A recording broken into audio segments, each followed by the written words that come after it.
Hello friends, welcome back to my channel. আর আজকে আমি এই ভিডিওতে আলোচনা করব দুটো বিষয় নিয়ে, লিকার শপ লাইসেন্সের ওপরে।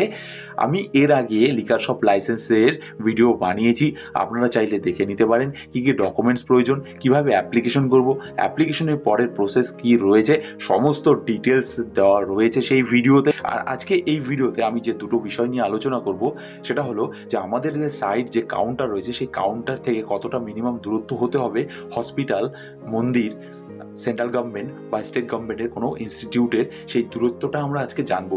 দেখুন, এখানে পরিষ্কারভাবে এক্সপ্লেনেশনের দেওয়া রয়েছে যে আপনার মিনিমাম দূরত্ব কিন্তু 1000 ফিট হতে হবে।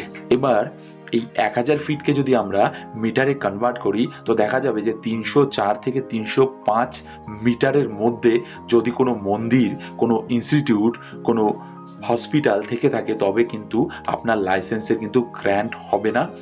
এবারে জানা যাক ন্যাশনাল হাইওয়ে আর স্টেট হাইওয়ে থেকে আমাদের সেই নিউ সাইটের কতটা দূরত্ব হতে হবে।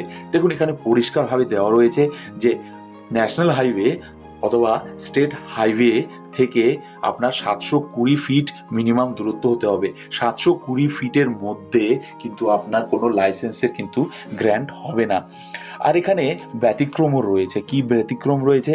যে আপনার সাইট যদি ন্যাশনাল হাইওয়ে অথবা স্টেট হাইওয়ে থেকে 720 ফিট দূরত্বের মধ্যে থেকে থাকে, আর সেই সাইটে যদি মিনিমাম পপুলেশন যদি 20,000 বা 20,000-এর বেশি হয়, তাহলে কিন্তু সেটা কিন্তু আপনার রেস্ট্রিকশানে দাঁড়াবে না। তার মানে কি দাঁড়ালো? যে আপনার সাইট যে রয়েছে সেই সাইট স্টেট হাইওয়ে বা ন্যাশনাল হাইওয়ে থেকে 720 ফিট দূরত্বের মধ্যেই পড়ছে। সেখানে আপনার যে সাইট, সেই সাইট যে টাউন বা যে মিউনিসিপ্যালিটি এরিয়া মধ্যে পড়ছে, সেই সাইটে কিন্তু 20,000 বা 20,000-এর বেশি মানুষ সেখানে বসবাস করছে। সেক্ষেত্রে কিন্তু আপনার সেই এরিয়া কিন্তু রেস্ট্রিকশন দাঁড়াবে না। তো এই দুটো বিষয় নিয়ে আমি ক্লিয়ার এই ভিডিওতে আপনাদের জানিয়ে দিলাম। তাই যারা যারা লিকার শপ লাইসেন্সের জন্য অ্যাপ্লিকেশন করছেন, এই দুটো পয়েন্ট মাথায় রাখবেন। আর কিভাবে অ্যাপ্লিকেশন করবেন, কি কি ডকুমেন্টস প্রয়োজন, সমস্ত ডিটেলসে ভিডিও বানানো রয়েছে, আপনারা চাইলে দেখে নিতে পারেন।